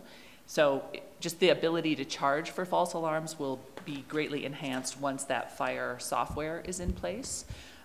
So there is some opportunity to charge. I don't expect it will be a significant revenue source, but it will be something. And also Can- it might work as a Deterrent. Deterrent. That's the intent. Yeah. And also, we have ALS on a number of the calls. How does that impact, having that capacity, how does that impact our budget? The budget, yeah. So we're ALS capable, right? So there is, if you are currently a fire department that is not ALS capable, there's significant cost to purchase the drugs and mostly to get staff trained. So where we're at now is we have several staff who are already trained. So there's a small fee for them to maintain their credentials, but they're not starting at nowhere and getting the credentials. And then the cost of having the drugs, but it is fairly insignificant in our overall budget. And our requirement is just that we are capable when we can be. So there are some times when we are not ALS capable, staff are on vacation or away at training, and whoever's replacing them isn't certified, and we still run our service. Thank you. Councillor Stanford? I have a question about, are you saying that the alarm, there is a multiple alarm bylaw in place now, Correct. Yes, they're all, but yes. they're not enforcing it?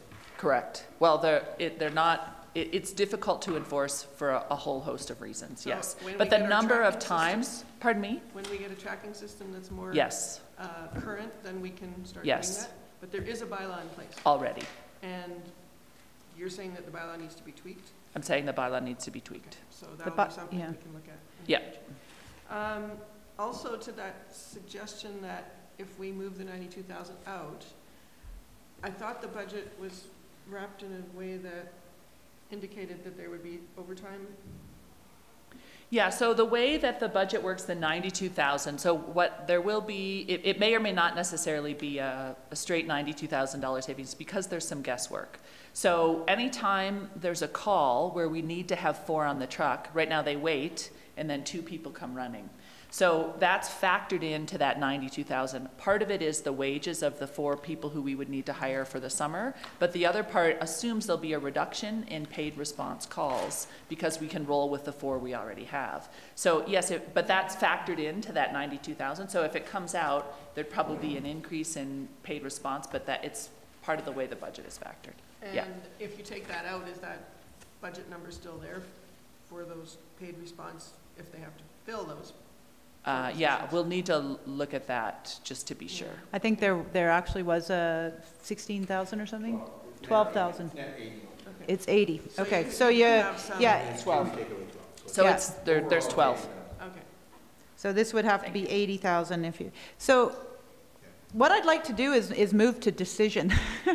Mayor Borman, would you like to move that the paid response staffing, the seasonal, increase to peak staffing be delayed until 2020? I don't want to put that on the floor if you don't want that debate, but I think we need to move to decision so that we can. Yep, but we have to understand the impact before we move to decision. Yes, so the impact Yeah, is. so that's what I'm waiting for. When can we find out what a 6.9 or 6.6% tax increase looks like on an average home in Canmore?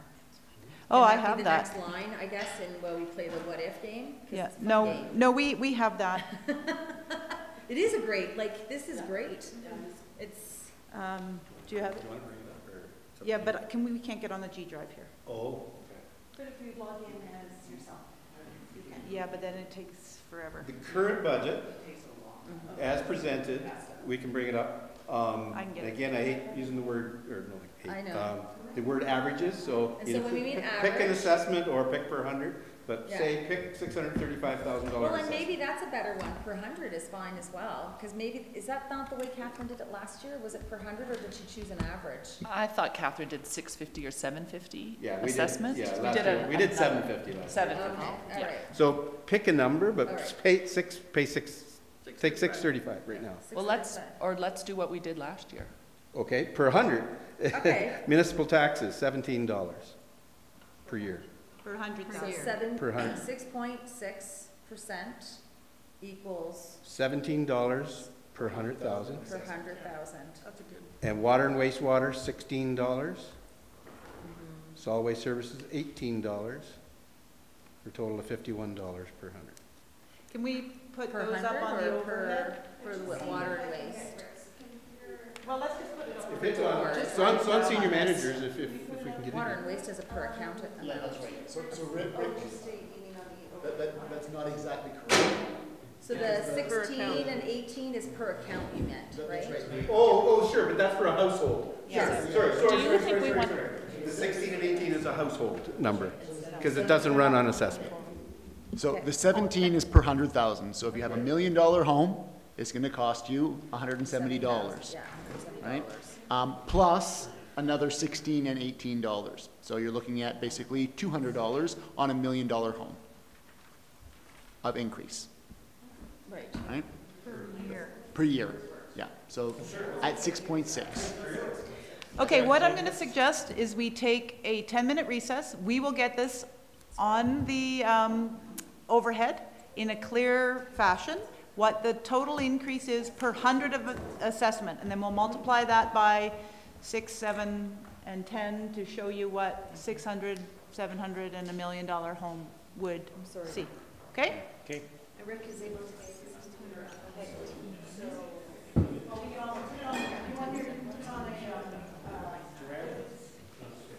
How does it affect the commercial side though? That's what I was, my next question. Yeah, Yeah, that's way more. so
Okay, Okay, so we'll reconvene back the Finance Committee and just review the spreadsheet that's on the screens. So at the request of Council, what we've done is the first two columns show you the budget impact as currently presented. So that's a 6.6% tax increase in 2019 and a 3% increase in 2020. So the first two columns are the increase per $100,000 of residential assessment. So for municipal taxes in 2019, the annual increase per 100,000 is $17. Now, the difference here is in the water utility and the solid waste services utility, those increases are not per 100,000 of assessment, those are actual just per household. So the total increase per 100,000, or the total increase for household is $51 for a $100,000 home. No, it's not incremental on the utility side. So you'll see the utility numbers stay the same, the $16 and $18. This is just 2019 now. 2019 impact per household at 6.6% tax increase. If you had a $600,000 home, the total increase next year would be $134. If you had $1 million home, the total increase would be $201. Or $11.16, $16.71 per month. So that's the current 2019 budget impact at 6.6%. that $422 a month is the actual impact on a $600,000 Home. home. No, the 422. Is per 100,000. Sorry, what are you saying? Could you repeat your? 422, 422. the first column under total, Yes? he's saying is that the impact on 600,000? No. No, it's $11.16 per month. This is a $600,000 residential assessment, and this is a $1 million residential assessment.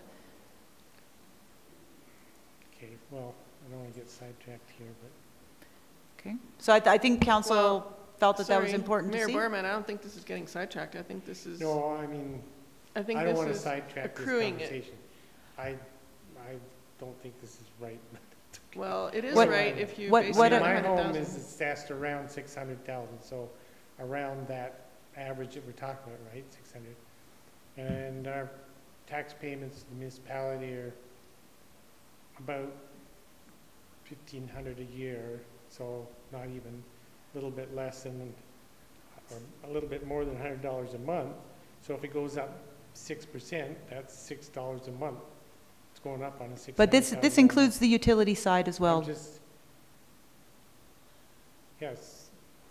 Okay, so. So your bill will go up $11.16 a month. Not just in taxes. That's combined taxes And utilities. and utilities, Okay, okay, fine, good.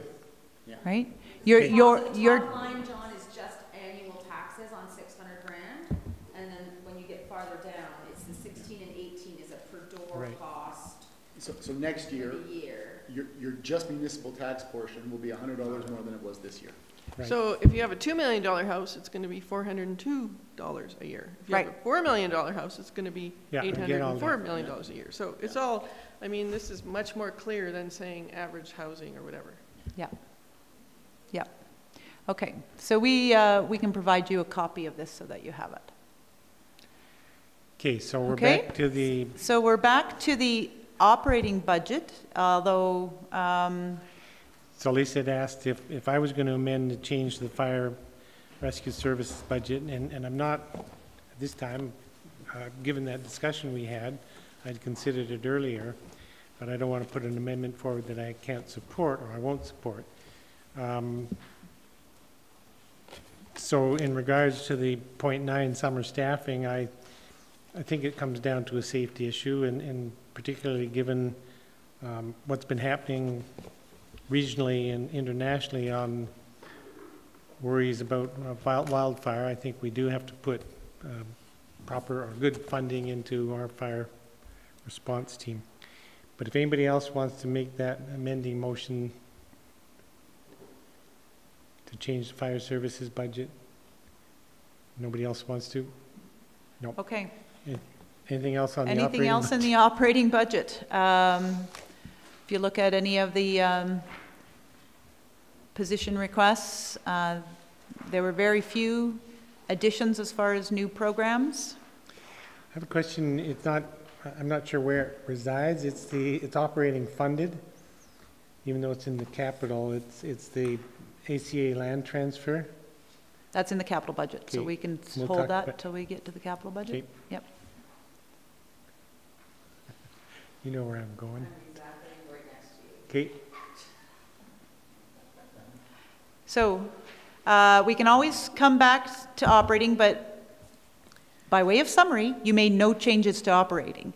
So currently, we're sitting at a 6.6% increase in 2019 and a 3% increase in 2020. Okay? Yep. And as I reminded council, by email that this isn't the only opportunity to make amendments. There's other opportunities right up till final approval. Right. Although what we hope to achieve by December 4th, which is your final day of deliberations, is a recommendation from the Finance Committee to bring the budget as amended to Council. So Right. we won't go to Council until this Finance Committee is prepared to recommend a budget to Council. Yeah. But to the Mayor's point, if you had an 11th hour thought in the middle of the night before December 18th, you could propose an amendment at December 18th. Well, But and we have December 4th held for another Yep. meeting. I mean, we've got an hour left today. and we've got Thursday, and then we've we got can December finish that 4th. Yep. Thursday. Yep. So we've got plenty of Why time. don't we jump into capital? Okay. So I'll move back to.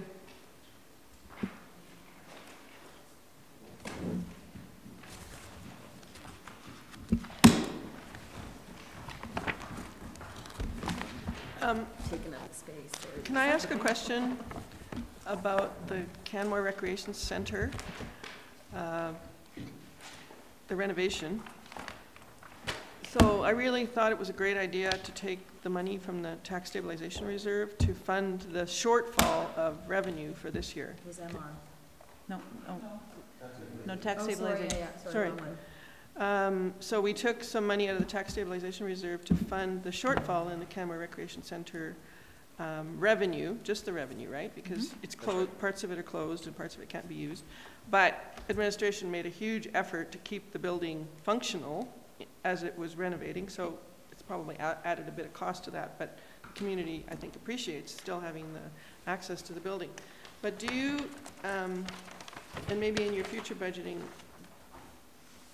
do you think there's going to be more revenue generated by the space allocations and the more usefulness of the spaces and the more clear and concise spaces that have been created through the renovation? Yes, and that if you look at the 2020 budget, there is some accounting for that in 2020, that there will be more rentable, usable spaces available. I mean, it's still largely unpredictable, but we do have a very good sense of what users are asking for and how the spaces will be designed. So in the long run, yes, we expect that there will be more well-used space in that facility. Okay, well, I think that that was a good thing to recognize as well, is that we're losing a bit of money this year on it because of the There's long-term transition, but we may have some long-term gain on that. Okay, great, thank you. Okay, well, I'm going to suggest a logical sort of methodical discussion through capital so that we don't jump all over. Yeah. So why don't we just start at the top, and we'll look in the Administration, Economic Development, and CSD section, the top section. There's $335,000 of projects in 2019 and $230 in 2020, 85 in 2021. Are there any projects there that Council wanted to propose for discussion, amendment, delay, deferral, or cancellation? Yes, Councillor Sanford? I'm wondering about the EP solar system introduction. And I'm wondering if that can be deferred for a year, but bring up. Are you in the top section? Yeah, we're starting just at in the page top 9. section. Yeah, it's right there. It's number C. Sorry, what's the actual number? Like in the. Page number? Well, that's the detail sheet. So it's on detail sheet 90. Yeah, we're just on the No, first you're at the page. top of the page too, I think. We're on page 9 of the sheets. Administration. Oh, sorry. You're talking about individual. Okay. For some reason, that So- sheet was out of order in my package Yeah, too. you're Okay, so 9. 9. So we're just at the Administration Economic Development CSD section. Okay, sorry. That's I was okay. looking at the wrong page. Nothing. Move on. Just want to make sure Councillor Sanford's looking at, yep. You're on the right page? Okay. And then just a reminder, we have some unfunded projects sort of below that total line. Another option for council is to fund those projects, right? So if, but specifically the broadband network design, which is out in the future, is unfunded and would be based on the broadband planning study and potentially a future utility type organization, right? So we've left those as unfunded. Okay, into IT. The first 6 or 7 projects there are all mostly life cycle, asset management type projects. Once we get down into line 46, the offsite levy modeling, documents and records management, telecommunication study, e-services, etc. Many of those are related to our organizational effectiveness and you know, part of the reason why we need a IT manager in the operating budget. Yes, Councillor Comfort? So my question about that is, would we then save some money because of the efficiencies gained? And Are that, those already accounted for? yeah, so that's an excellent question, and Councillor Hillstad and I were discussing that at the break. It's what these projects will do will bring efficiencies and consistency and fairness and equitably of service. So, for example, if we think of an e-services type approach or a 311 approach for complaints, the intent would be to make it more efficient, so not everybody in the organization is responding to complaints based on, you know, sort of how they approach those types of things, but that it's done in a consistent, effective way, so that there may be incremental time savings across the organization, but they would be deployed to within the operations of those departments. So the short answer is yes, over the long term, Yeah. in that we will be able to more efficiently respond to the demands of growth with these systems. So we'll be able to manage our growth more efficiently over time. So it will have some long-term savings, but there's no position that we can cut or anything like that as a result of the incremental savings than when these projects are implemented. And we have more happy residents because they're being, they're getting access to better services, better delivered. Right. Okay.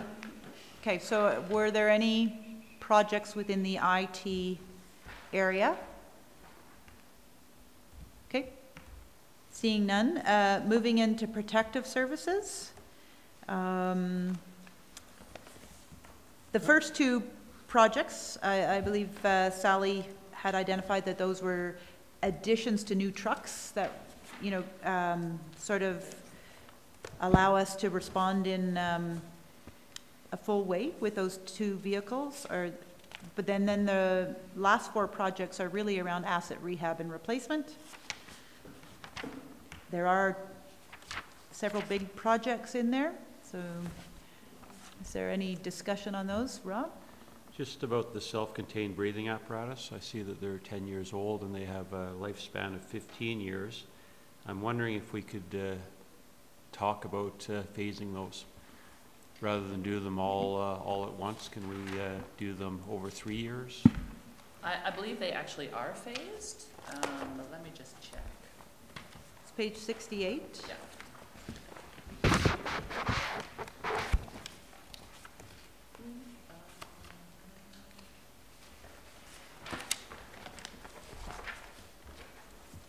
They're in 2020.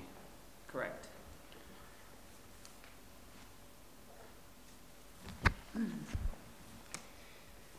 So I believe the difference here is in the cylinders and the actual systems. So the SCBA systems are 10 years old. It's the cylinders which attach that have a life cycle of 15 years. So currently the cylinders are 10 years old and will need to be replaced in 5 years regardless of the decision. This project is actually for the systems themselves, which have a lifespan of 10 years and are at 10 years. Okay. So the cylinders are a different project that will come forward at another time, but this is for the actual systems themselves. Okay, thanks. Yeah. So I have an amendment. Okay. Mayor Borman? It's in the D column under in protective services, the sprinkler protection unit on page 70, which is Unfunded or? unfunded. Yeah. So I move that we add that into the capital funding. And just speak to that, I really believe that it's imperative that we bring in as much opportunity to protect the community in the case of wildfire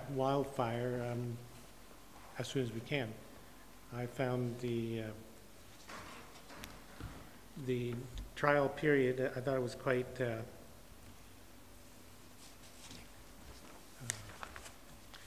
looked to me like a very good system, and certainly in talking with the contractor who brought the high volume pump in, I recognize that in the case of a local wildfire, we're not likely to be able to really count on one of the provincial trailers to get here. If it's a wildfire that should start close to, and if we should start close to Banff, then we're even less likely to be in line. Regardless, I think we have to move forward with protecting the community on wildfire potential in the same way that we did years ago on Steep Creek hazards. $150,000 is not a lot of money when you compare it to even saving one house, one structure in the case of a wildfire. And this line that would be established can set up a 1 kilometer long line. That's fairly meaningful defense perimeter. Anyway, so I'll move that be pulled back in, be funded in the capital budget, $150,000, even though I'm actually trying to reduce the capital budget. Okay, any further discussion on that? Councillor McCallum? Well, I'd like to understand from administration why then this is a defunded project and other projects are higher up on the ABC list. In fire? Yeah, in fire. So what made us choose this one project over another in terms of the funding envelope? So we can't afford all of them, I know. right? Yes, yes, so But- just important to say. So, but everything else that's in the fire budget is either a replacement of a system that we already have, or as Ms. DeSoto mentioned at the beginning, the first two, actually the first one, the master stream, was meant to be on the pumper, but because of the conversion of Canadian to US dollars, we couldn't afford it at the time. So that's really just completing a vehicle. And for dollars, the forcible entry is it's the only new item, and it's relatively small dollars, so we were able to afford it. The reality of the sprinkler protection unit, given all the other asks in capital, is it's new, which means we're gonna need to store it, we're gonna need to test it, right, there are, as the conversation earlier, when we add enhancements, there's operating impacts to it. And so given that this was a difficult budget and that there were a lot of asks, things like that were new services were not the things that made it into the budget. So when I look at D for how this is lined, what it says here, project is an enhancement or a nice to have. Would you consider it an enhancement or a nice to have? I would say it's both. Okay. I really think that every fire season in Canmore, when there's fires burning elsewhere, our residents are really anxious and want to know why or what we can do to improve our potential in the case of a wildfire. At $150,000, and yes, there's some ongoing costs of storage and everything else, but I really think this is an inexpensive first step in protecting, not the first step because we've done other things, but I think it's an important step in protecting Canmore against future potential of wildfire. Councillor Sanford? Yes, Mayor Borman, I would definitely agree with you. I attended a fire talk just yesterday at the seniors learning, their program that they offer monthly. Yeah. And a friend of mine was giving the program from Banff, and she did a whole introduction about our vulnerability, and for $150,000, I think we could address that vulnerability quite well.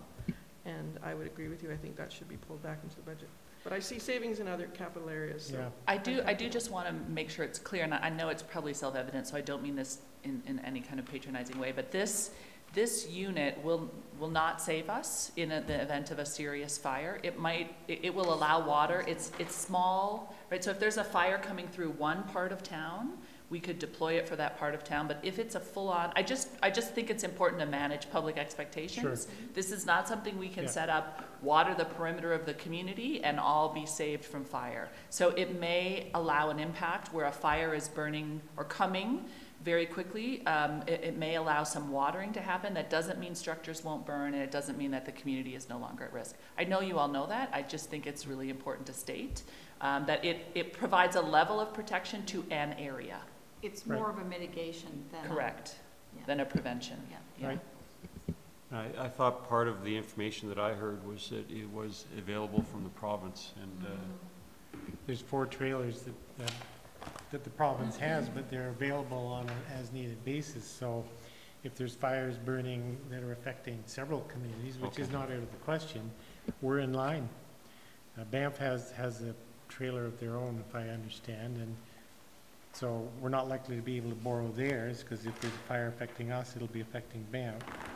And I appreciate what you're saying, Sally. It's not the final solution, but it's the beginning. Well, it's an additional approach over and above what we've been doing in fire smarting and changing land use bylaws and everything else.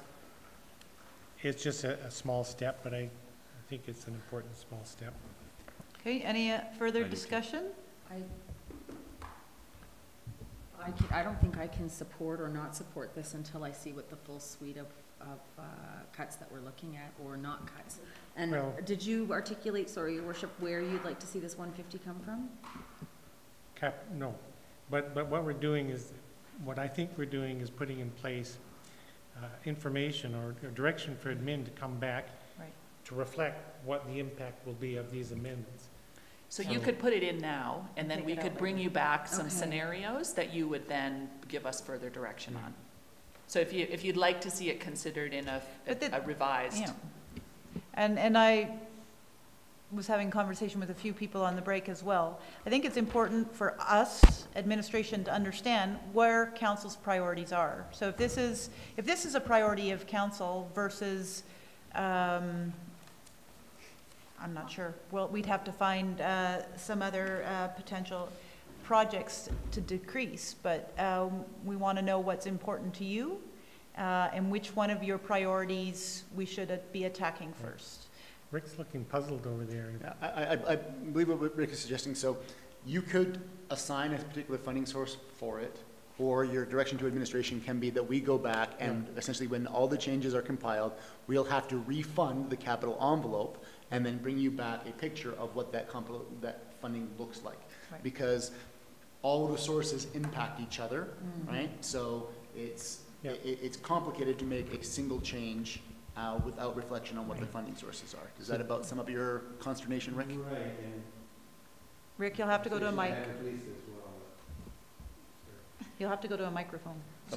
So the intent is to put a number of proposed amendments on the table today that will allow us to see what the effect is at the next meeting, perhaps, hopefully. On capital or on taxes?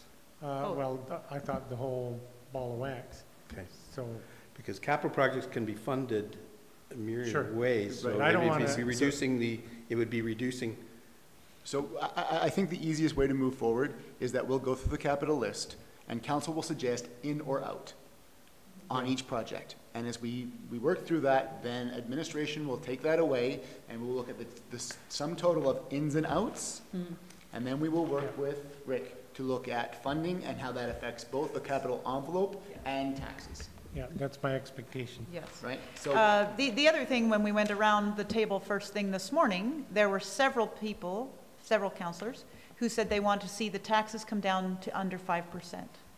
So we didn't do that in the operating budget. And that's where we started to talk about the capital budget does impact operating. So you are transferring funds to fund capital that you could use to fund operating. So if that is your intent, That's and right. you want to say you want to get under 5%, and you need to find 300,000 or 400,000 to do that, then you need to find that in this capital And budget. adding $150,000 is not gonna make it easier. No. I appreciate Yeah. that. Not even a little bit. Okay, so I think we will move, So there's an amendment. yeah, Let's call the question. Call the question. Those in favor? opposed? So all those in favor of the amending motion to pull sprinkler protection unit into, or to fund it in the capital budget? Raise your hands. Calling the question. So those opposed? So it's carried. So then at the next Carried with opportunity, we'll McCallum see what the instead. impact or the effect of the budget is of bringing that in. And then we can make another decision.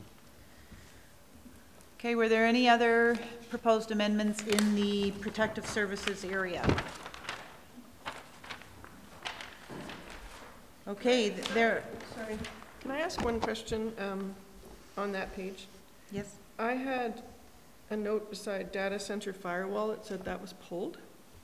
I thought that was what. No, that came back in. So it was actually proposed for 2018. We haven't gotten to it this Oh, year. So it was So pulled we're- in 2018? Yeah, we going pulled back it in in 2018, we're putting it back in for 2019. Okay, sorry, my note just said pulled, so Yeah. it wasn't complete, thanks. Okay, at the bottom of that page, there are two relatively small projects for recreation, and then they're both asset rehab replacement type projects. Any questions or comments, debate on those? Yeah, I don't know what page we're on. That was Still page 9. page 9. We're now on, Page 9 we're and moving to the top of page 10. And she's talking about Rocktopia and floor replacement, right? Flooring replacement? Oh, okay, then we're going back to page 10, okay. Now we're on page 10. So Yes? I'd like Counselor? to, just to put my oar in, I'd like to remove the Rocktopia. Okay, you want to See speak what to looks that? like. Yeah, so it seems like, Page 74. so the biggest part of that 80,000 is actually an operating cost. When I go to the details sheet, That's a funding source. oh. That's just a funding oh. source. That's the funding source. That means you're funding it from taxes, but as I think Mike and Rick were trying to say, it's a bit of a Tetris game. Yeah. If this gets pulled, we can use that to fund, but that's just the funding source, okay? If there's an operating budget impact, it's actually in that bottom square here. Yeah, so there's no operating budget Okay. impact here. Okay, it's been funded as part of the $960,000 in transfer. Right. okay. But just by pulling it doesn't change the $960,000. I have a question. Rick? Sorry. That's okay, because we just, you're part of the group. We need you. Come to the board. We have cookies. That way we can. I have a cookie right now. Okay, so, did you want to continue with that motion, Councillor Comfort? Yeah, sure, we can debate it and then say, yes, put it back in. So it is, I did say it was an asset replacement, but the rationale says it will enhance the climbing experience as well, so it's both, I believe. Arguably, it would result in an increase in revenue to some extent if it's a better facility. It's really hard